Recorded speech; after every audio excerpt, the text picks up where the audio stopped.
दोस्तों, एक बार की बात है, भगवान श्री कृष्ण और अर्जुन कहीं जा रहे थे।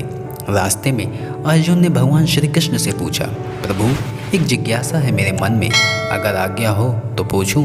श्री कृष्ण ने कहा, अर्जुन, तुम मुझसे बिना हिचक कुछ भी पूछ सकते हो। तब अर्जुन ने कहा, मुझे आज तक यह बात समझ में नहीं आई।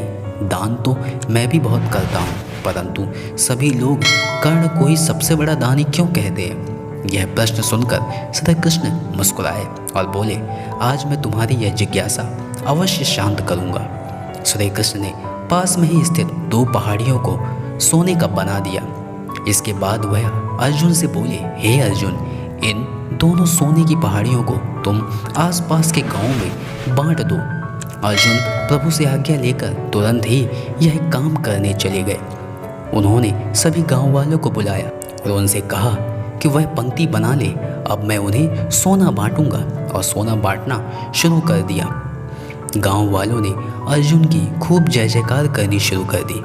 अर्जुन सोना पहाड़ी में से तोड़ते गए और गांव वालों को देते गए। लगातार 2 दिन और 2 रातों तक अर्जुन सोना बांटते रहे। अब उनमें अहंकार आ चुका था। गांव के लोग वापस आकर दोबारा पंक्ति लगाने लगे थे। इतने समय पश्चात अर्जुन काफ़ी थक चुके थे। जिन सोने की पहाड़ियों से अर्जुन सोना तोड़ रहे थे, उन दोनों पहाड़ियों के आकार में जरा सी भी कमी नहीं आई। उन्होंने श्री कृष्ण जी से कहा कि अब मुझसे यह काम और न हो सकेगा, मुझे थोड़ा विश्राम करना है। प्रभु ने कहा, ठीक है, तुम अब विश्राम करो। और उन्होंने कर्ण को बुला लिया। उन्होंने कर्ण से कहा, इन दोनों पहाड़ियों का सोना इन गांव वालों में बांट दो। कर्ण तुरंत सोना बांटने चले गए। उन्होंने गांव वालों को बुलाया और उनसे कहा, यह सोना आप लोगों का है, जिसको जितना सोना चाहिए वह यहाँ से ले जाए।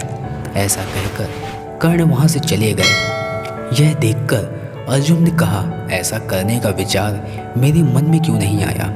इस पर श्री कृष्ण ने जवाब दिया, तुम्हें सोने से मोह हो गया था। तुम खुद यह निर्णय कर रहे थे कि किस गांव वालों को कितनी ज़रूरत है, उतना ही सोना तुम पहाड़ी में से खोद कर उन्हें दे रहे थे। तुम में दाता होने का भाव आ गया था।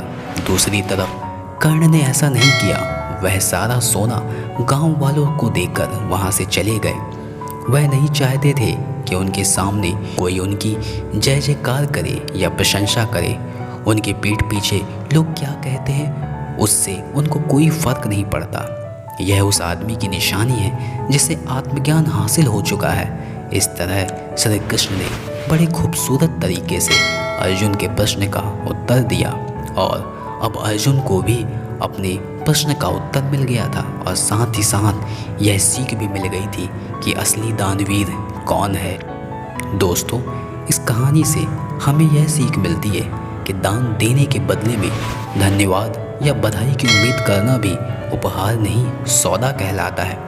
यदि हम किसी को कुछ दान या सहयोग करना चाहते हैं तो हमें यह बिना किसी उम्मीद या आशा के करना चाहिए, ताकि यह हमारा सत्कर्म हो, ना कि हमारा अहंकार। बहुत बहुत धन्यवाद।